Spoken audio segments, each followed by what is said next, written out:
Olá, turminha do nono ano, tudo bom? Bom, essa semana eu tô aqui pra gente fazer o mesmo que na semana passada, né? Então eu vou começar esse vídeo fazendo a correção das atividades do capítulo 17 e depois vou comentar um pouquinho sobre o conteúdo do capítulo 18. Bom, as atividades referentes ao estudo do texto lá do capítulo 17 estão na página 494. E a questão número 1 diz o seguinte: os ataques à região onde morava Malala e sua família eram constantes. Retire fragmentos do texto que comprovem essa afirmação. Vocês podem encontrar outros trechos que confirmem isso, mas eu selecionei dois: o "de novo este pesadelo" e o "há meses que os helicópteros continuam a sobrevoar sua casa". Lembre-se sempre que quando a gente vai retirar o trecho de um texto, a gente precisa utilizar as aspas no começo e no final desse trecho. Questão de número 2, leia a frase a seguir em voz alta. As hélices dos helicópteros cortam o ar. Aí aqui vem falando que a literação e a assonância são figuras de linguagem que buscam, por meio da reprodução de sons, de consoantes e vogais, produzir efeitos de sentido. E aí a questão é: você consegue perceber esses efeitos na frase acima que a gente acabou de ler sobre os helicópteros? Justifique sua resposta. Bom, aqui é uma resposta pessoal, mas o que acontece? É possível sim identificar a repetição dos sons de S e do som de E em as hélices dos helicópteros. E a repetição desses sons de S e de E buscam reproduzir o som desses helicópteros, das aeronaves se aproximando. Questão de número 3. Ao imaginar que sua morte poderia virar notícia de jornal, Malala atribui à possível matéria o título "Danos Colaterais". A partir do significado dessa expressão, explique essa escolha. Bom, o dano colateral, ele é um prejuízo causado a bens materiais, objetos ou pessoas quando o alvo é outro. Nesse caso aqui, o alvo não era a família da Malala, mas se a família da Malala fosse atingida por alguma daquelas bombas, isso poderia ser considerado um simples dano colateral, um erro no alvo. Esse colateral, se a gente rebuscar aqui, a gente vai perceber que é muito presente em bulas de remédio, Então, efeitos colaterais, quando se trata de remédio, são efeitos indesejáveis. Logo, essa destruição, a destruição da família dela seria uma destruição indesejável, um efeito indesejável. Questão de número 4. Os talibãs impuseram uma série de restrições aos habitantes do Vale do Swat, região onde Malala morava. Entre essas restrições estava a proibição do funcionamento de lojas de CDs e de lan houses. Levante hipóteses. Então, por que, segundo os talibãs, esses estabelecimentos deveriam se arrepender das más ações cometidas, se eram só lojas de CDs e lan houses? Bom, os talibãs queriam afastar a população daquele lugar, de qualquer tipo de cultura ocidental. E é pensando nisso, que eles determinaram o fechamento dessas lojas de CDs e lan houses. Por quê? Por meio do contato com as músicas do Ocidente e também de outras informações, presentes na internet, as pessoas daquele lugar podiam ter acesso a informações, ou a cultura proibida pelos talibãs, a má influências, já que, segundo os talibãs, a cultura ocidental era considerada uma fonte de pecado que deveria ser banida. Por fim, a questão de número 5 diz que outra proibição imposta pelos talibãs se referia ao acesso à educação. Porém, essa restrição atingia somente as meninas.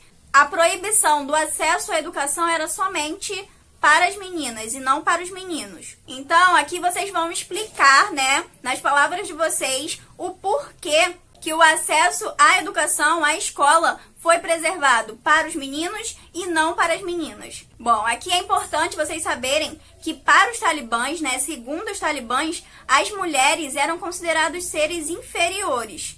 E por isso é que elas não deveriam ter direito algum. Logo, não interessava aos talibãs que essas mulheres tivessem instruções, tivessem uma educação formal. Isso era uma forma de evitar uma revolta por parte das mulheres, né, das meninas, e também de eles continuarem fazendo o que eles estavam fazendo, né, o que eles bem queriam.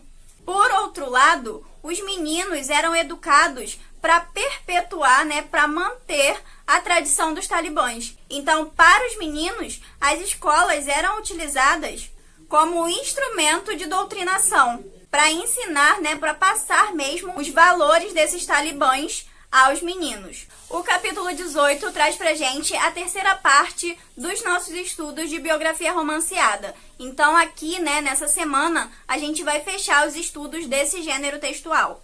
Bom, para isso, o capítulo começa com um capítulo da biografia romanceada de Martin Luther King, que é o capítulo 13. E assim como Nelson Mandela e Malala, Martin Luther King também foi uma personalidade internacional que lutou pelo bem comum, pelo bem social, já que ele era ativista pelos direitos civis dos negros norte-americanos. Então vocês vão ler essa parte, né, esse trecho da biografia romanceada do Martin Luther King, vão dar uma olhadinha no glossário, como já é de costume, ler o perfil do Martin, né, para saberem um pouco mais da vida dele, quem ele foi, responder as atividades que a gente vai corrigir na próxima semana e passar para o tópico 2. Bom, o tópico 2 trata sobre características teóricas do gênero textual biografia romanceada. Então aqui vocês vão aprofundar os conhecimentos de vocês sobre esse gênero. Então a primeira coisa, né, que esse tópico 2 traz pra gente é a diferença entre biografia, autobiografia e biografia romanceada. Então, esses são 3 estilos diferentes, com finalidades diferentes. O texto biográfico, né, por exemplo, é aquele que trata da história de vida de determinada pessoa. Esse texto deve ser objetivo e passar informações que são geralmente organizadas em ordem cronológica, ou seja, em ordem de tempo, sobre a vida daquela pessoa, é claro. Já a autobiografia, né, é a história de vida de uma pessoa contada por ela mesma. E essas histórias são contadas sempre na primeira pessoa do discurso, eu. Por fim, a gente tem o gênero que a gente está estudando no momento, que são as biografias romanceadas. Nesse gênero, né, os fatos são contados, a história de vida da pessoa é contada pelo olhar de um biógrafo, né, que seleciona especificamente algumas informações acerca da vida dessa pessoa e coloca nesse texto. A biografia romanceada é um texto mais subjetivo que apresenta a do cara que está biografando sobre o biografado, a vida do biografado. Além disso, as biografias romanceadas, elas misturam literatura, jornalismo e história, com o propósito de contar a vida de alguém, claro. Então, né, esse gênero acaba sendo um gênero narrativo. E aí, óbvio, ele vai conter os elementos de uma narrativa que são personagens, tempo, espaço, foco narrativo e enredo. Além disso, essas biografias romanceadas são escritas em terceira pessoa e apresentam uma linguagem literária, podendo alternar de discurso, né, entre o direto e o indireto.